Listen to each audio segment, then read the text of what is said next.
Welcome to Coach's Corner. Two very special guests with us today. First, I'd like to introduce Mr. Vince Luciano. Mr. Vince Luciano is presently the head boys and girls tennis coach here at Vineland High School. How you doing, Coach? Good, man. Great.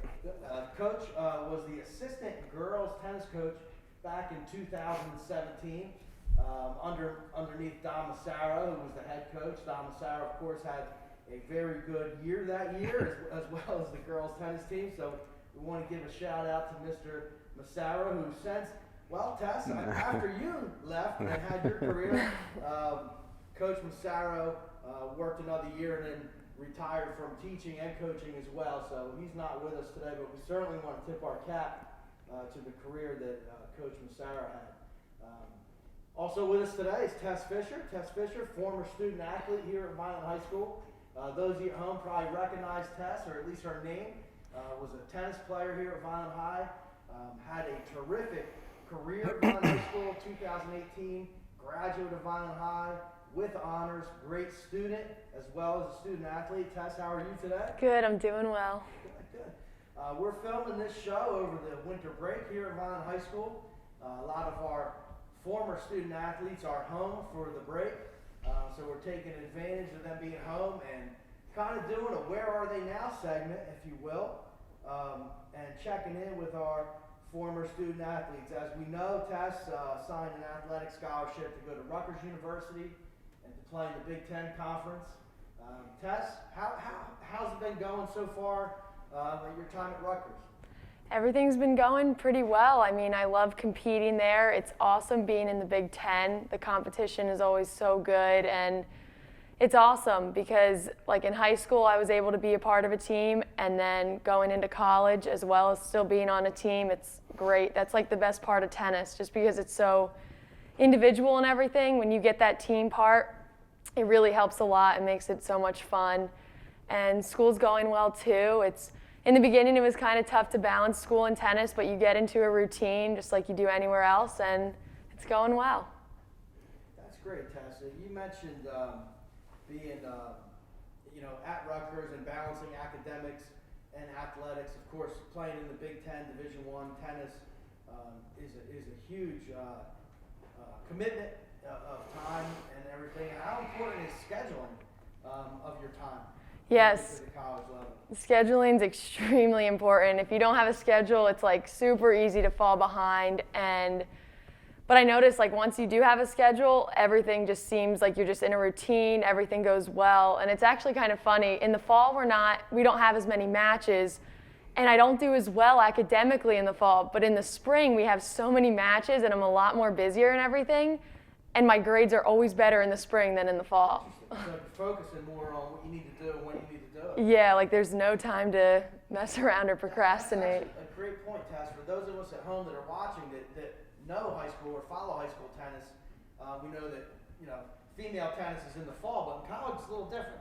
Yeah. Can you describe what that's like? Yeah, so in the fall in college, you play a couple tournaments over the course of the fall, and you don't play the Big Ten teams or anything. You kind of play out of conference. You'll play like some flight tournaments, so it's not really like a lineup. It'll be like a draw instead. So you'll just like play, and then two people will be in the finals, and you'll have a winner.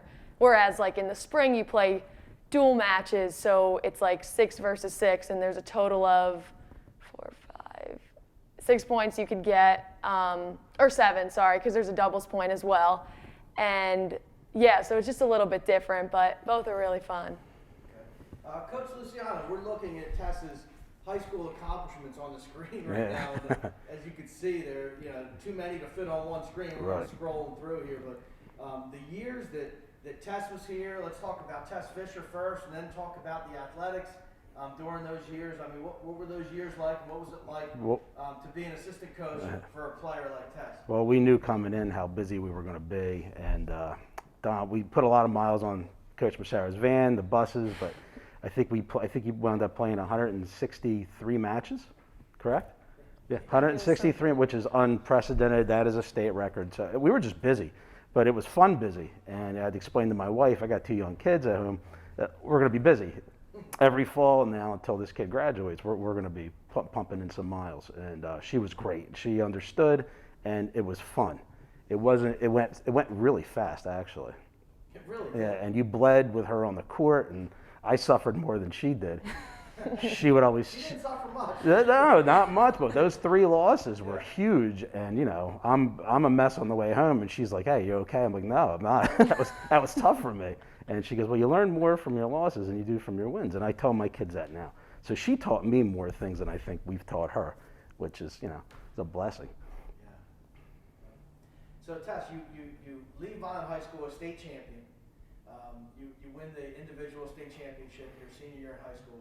You choose to go to Rutgers for an athletic scholarship. And you go to Rutgers and you experience some success. And then this thing called COVID comes around. Interesting time for any college student, I would imagine. How has that affected tennis? How has that affected school? How has it affected Tess Fisher? Yeah, I mean, COVID has made everything a lot different. But so basically last year in the spring, our season, like, we had maybe 1 or 2 matches in the spring, and then we just got shut down like every other school did, basically. And so that was really hard. Everyone just got sent home. We couldn't even see each other. So yeah, I just came home and I did anything I could outside because gyms or anything, none of that was open. So I just tried to train outside a lot. But then coming in this season in the fall, it was pretty skeptical. Like, we didn't know if we were going to be coming back or not, but we ended up getting really lucky in the fall, and we were able to just practice as a team as long as we got tested every week and there were no positives or anything like that. So it was nice being able to practice, but we still didn't get any of that like competition or anything that we would have liked to. But it's definitely better than being stuck at home, because Rutgers is online, even in the spring coming up this semester. So just being able to be back at my apartment and with the team and everything, it was nice. Definitely better than being stuck at home. So Rutgers has been virtual online since when? Yeah, since, so we went online last spring, like a little before the halfway point. Stay virtual until June? At least, yeah, they said, but hopefully next year will be different. So the student athletes on campus? Student athletes are on campus, yes, and then if you're not an athlete, you're also on campus if you have a place, well, not on campus, but if you have an apartment off campus, but no on-campus buildings are like being used or anything. So what are you doing to train now to stay fit and to stay in shape? Yeah, so now that I'm home, I'm working out with a guy, Tim. He's from Inspire Gym, and I go to him a few days a week. And then I'm able to hit with my coaches at Rutgers if I stay on the testing protocol for COVID, so that's good. I go there a couple days a week. And then my coach in Princeton. But right now it's just too cold to be outside to play with my dad, so I haven't been doing much of that. Okay. So let's talk about, you mentioned, being virtual, being online, and getting a chance to play a little bit of tennis, but how about academically? First off, I guess let's talk about, what are you studying? What do you hope to come out? What kind of degree do you hope to come out with? And what are your long-term plans as far as career goes? Yeah, so right now I'm majoring in psychology and minoring in sports management. I'm really interested specifically in sports psychology, which I won't fully announce that until grad school, because I have to go to grad school and then figure out what I really want to do there. But I definitely want to get my PhD and everything in psychology because I really love helping people. And the reason why I'm interested in sports psych is it's so interesting, being an athlete especially, you can tell, I feel like I could really help people because they have the talent and everything, but where they really struggle is up here. And if I could help someone or a few people with that, that would be awesome. All right, so let's talk about sports psych just for a second. I'm gonna surprise you with a question here. Little Donnie Robbins is the athletic director of Vineland High School, and freshman year, I think you were, 40-1, something like that. And then your sophomore year, you go to the state finals. And we go up to Mercer County Park, and Tess Fisher plays a match. And again, Coach Luciano mentioned you only lost 3 times in high school. You get to the state finals, and that day you were not successful on the tennis court, but there was something about you after the match where everybody around you was upset, but you weren't upset. And as Coach mentioned, you were talking about learning from your losses, and I could just see something in you, Tess, that day, and other people have said it too. The way you walk, the way you talk, the look in your eyes. From a sports psychology standpoint, something clicked that day, you know what? I might have lost this match today, but I'm not done coming here, and I'm going to be back, and I'm going to finish this thing. off base or? No. I feel like after that match, one of the biggest things was like, I knew exactly what I needed to work on for the next years, and that was huge. Like, it made me really happy because I knew there was room for improvement. Like, I knew I just wasn't done there. Like, I knew I could do better, I could do more, I could improve, whether it's in the weight room, on the tennis court, fitness-wise, whatever. I knew there was room for improvement. And just knowing I still had 2 more seasons left was really exciting because I had time. It wasn't like, this is it, I'm done now. So that really clicked with me. And I learned so much from that match that's exactly like I worked on those things in the off season, and I just knew what I needed to do in order to hopefully get that title. Often as an athletic director, I'm on the outside looking in, Tess, but when you say you knew what you had to work on, like you literally were working on it the next day after that match. Coach Luciano, and I'm sure Coach Massaro would say the same thing. Not only was Tess a great athlete as far as results and wins and losses, but talk about her work ethic and the time that she put in. I literally saw her and her father, blowing leaves, moving snow, wiping, water off the course. People would often call and say, she's out there in the rain. Is that all right? And I'm like, hey, she's out there more than we are. And it just traveled to the other players. The other players wanted to be out there more too. And a little story, she came to me when I think you were a sophomore, and you said some family members offered to send you out to California for 6 months. And I said, well, think about it. It's a great opportunity. And she left. She came back 2 days later. She goes, listen, I'm going to stay with my team. And I was like, man, I can't believe you turned that down. But I was glad you did because you got your junior year and you almost won it that year too. So her work ethic just pushed the other kids to play harder and made me and Dom want to stay out there longer also. So I know the trainer Dave, Coach Homiak, the weight room coordinator, spent a lot of time with you, Tess, and you kind of wore them out as far as wanting to train, and you certainly experienced success. We mentioned, of course, ultimately state championship your senior year, which we will never forget, all of us here at Vineland High School. Coach Luciano, you were here. You've been here as a student, as a student athlete, now as a coach. I should also mention Coach Luciano is a teacher in our special education department at Vineland High School South, which is the old 11-12 building. Been here for many years. Coach, let's talk about the 2017-18 school year.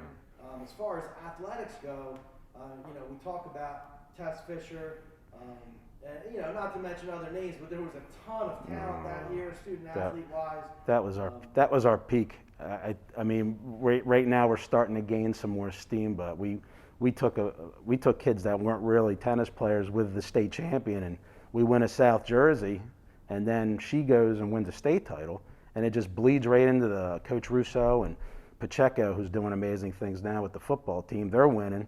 Go into the spring, and softball is like an inning away from a state title. I remember we're all cheering them on. We wanted that so bad. It was just an unbelievable year. I'll never forget it. And I've been here for 20 years. You mentioned Isaiah Pacheco. Do you see Isaiah around? How does that? Yeah, I see him around. There's this one building at Rutgers called the Hale, which is mainly the football building, but my coach's office is in there, and our locker room's in there too. So sometimes we'll just be walking by, we'll see each other, we'll be like, hey, what's up, how you doing? But it's not that often, just because our schedules are like completely different and everything. But their practice field is right next to the tennis court, so that's pretty cool. That's neat, good. So Tess, last kind of segment, if you will, interesting to me, the amount of success you had, the notoriety you had. Now you're at Rutgers, you're playing in the Big Ten, you're doing all these high profile things, but as a student, you came from a school called Ellison School, as a elementary school and middle school. I think, if I remember correct, you graduated with like 8 or 12 kids. Yeah, well, our class was the biggest class, which was like 16, but every other class was like 8 or 12. Right, so you graduate from a middle school, great middle school, and come to Vineland High School, which at the time was the largest high school in southern New Jersey, and still is. But you go from a class of 16 8th graders to a freshman class of, over 700 students. What was that like for you, as a young lady? Put athletics aside. Yeah, I mean, in the beginning, I was obviously a little nervous just because the amount of students was a lot different. But I'm telling you, like, the first day I came to Vineland, it was amazing. Like, I remember talking to my mom after and just telling her I had the best day ever and I knew I was going to love it here. And it's amazing how many students there are because you just have so many different friend groups. The teachers are amazing and you just meet so many people. And it's just nice passing people in the hallway that you don't always know, and it's just cool because you just get to meet new people each day, and that definitely helped going to Rutgers as well because that school is huge. A lot of people in your classes, so I feel like Vineland was a great preparation for that also. Yeah, you've kind of done it twice. Going to a big high school and now a big high school to a huge Yeah. Any transition is stressful for anybody in life. If you had a word of advice, say there's a young lady out there that may or may not be a tennis player or even an athlete for that matter, but they're in 8th grade now and they're coming to Vineland High. Would you have any word of advice for them to help them with their transition to high school? I would say don't be afraid to try something new. Like maybe you're a little more shy like I was, and don't be afraid to branch out and just try to go out of your way to say hi to someone. They may become like one of your closest friends, and you'll just meet so many people that way, and that definitely helps a lot. Yeah, Tess, we mentioned in high school that the girls' tennis season is in the fall. Do you think participating in a fall sport your freshman year, because of the fact that they start practice in the middle of August, helped you with your transition? Oh, I think that was definitely the best thing ever. Like if someone has the option to play a fall sport their freshman year, I think that's a great idea because coming into the school, you already have like 20 best friends. It's amazing, so. You know your way around, you know where everything is. Yeah. They tell you to go to the pool, you know where the pool is. Yeah. That kind of thing. Good. So, Coach Luciano, as a former student athlete, coach, and teacher here, we went and put Tess's accomplishments up on the wall in the gymnasium for our current students to see, hopefully as goals for students to strive to. But having you and Coach Massaro, of course, having coached a student athlete the caliber of Tess, what does that mean to our current students and student athletes? It can be done, and we put that up there so people can see the accomplishments. And when I wrote it out, I made that board on my computer. I couldn't believe it. I had to go back and say, did this really happen here? But it can happen. But you have to have that work ethic. You have to get out there, get to the weights, find a sport you really love, and anything's possible. Yeah, Tess, it's true that when you look at that board, you realize that there's almost as many days in the spring season or in the fall season as there is matches you play during your 4 years of high school. Yeah. And that's a tribute to Coach Massaro. I mean, he was really involved in building the schedule, and he wanted to put the girls as well as Tess in front of the best competition as possible. We grew fruit from that because senior year we're South Jersey champions as a team. We have an individual state champion. So of course, as always, hats off to Coach Massaro. But the amount of commitment and time that he put in was very commendable. Well, Tess, thank you for stopping in. You're going to be in school for a long time. Yeah. For a long time as well. Maybe we'll have you back. Yes, for sure. Thank you. As you enter grad school and doctor school and things of that nature. But thanks, Tess. Thanks for stopping in during the holiday break here. And we'll see you. We'll see you out there on the tennis court. Awesome. Thanks for watching.